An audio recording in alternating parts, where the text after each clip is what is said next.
Hey guys, and welcome back. I know this is kind of crazy, nutso a little bit. Two podcasts, only a day apart in the same week. But this is something I just could not set on top of.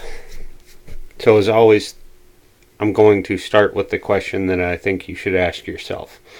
And that question would be, is it possible, given the phone call transcript and what I'm going to show you, is it possible that Attorney General Bill Barr is in possession of documents or other evidence that shows Joe Biden did something wrong while he was in the Ukraine? It's a question that only you can answer. Of course, I'm going to give facts and I'm going to give some speculation. So, without further ado, buckle up and let's get to it. So the first thing I actually want to show you is the part of the transcript from the phone call that seems rather specific on Trump's part. And this is the only part where he mentions the Bidens at all. And he says the other thing, there's a lot of talk about Biden's son, that Biden stopped the prosecution, and a lot of people want to find out about that. So whatever you can do with the Attorney General would be great. Now that seems awful specific. Why would he say the Attorney General in particular? And not, because before this, and he's talking about other investigations in here, and before this he's talking about Giuliani, saying he can help you out with your internal investigations that you have going on there, like Burisma, or if CrowdStrike or if anyone in Ukraine has the DNC server that CrowdStrike looked at, any 2016 election interference, he's saying Giuliani can help you with those things. He's already in country. But when he talks about the Bidens, he specifically says whatever you can do with the Attorney General would be great. And that one struck me as odd.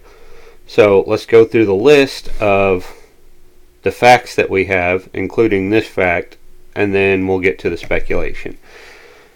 So, Nellie Orr had a Ukraine parliament member as a source for her work when she was at Fusion GPS.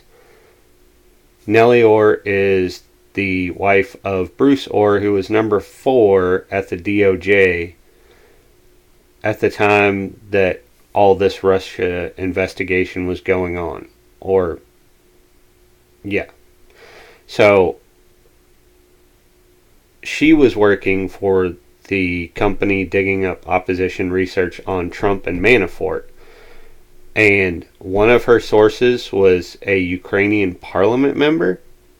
Now, why does that matter? Well, it matters because Barr's investigating the origins of the Russia collusion hoax, which means that he was going to be going to Ukraine just based on that information alone, because they believe rightly that Fusion GPS had a lot to do with the opening of this Russia collusion investigation.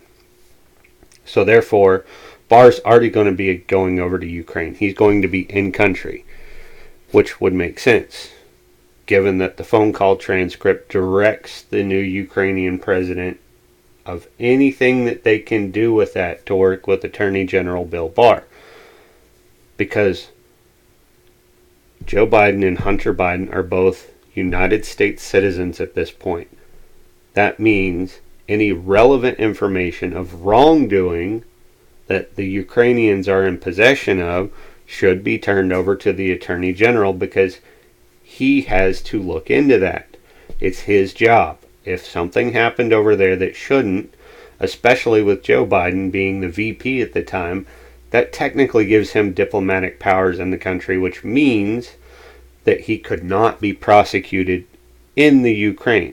So opening an investigation into Joe Biden in Ukraine would do no good, because it would have went back to the time where he was vice president and had diplomatic immunity. So nothing would come of it. But now, let's say Bill Barr is now in possession of any documents or evidence, of any wrongdoing on Joe Biden's part while he was over there? Now that's a different story. That's something that can be prosecuted. So that's why I ask you to ask yourself this question. Is Bill Barr in possession of any documents or evidence from the previous Burisma investigations that shows that he did something wrong over there? I don't know. Only you can answer that question. That's up to you. That's all I have for this time, guys. As always, thanks for riding along. See you next time.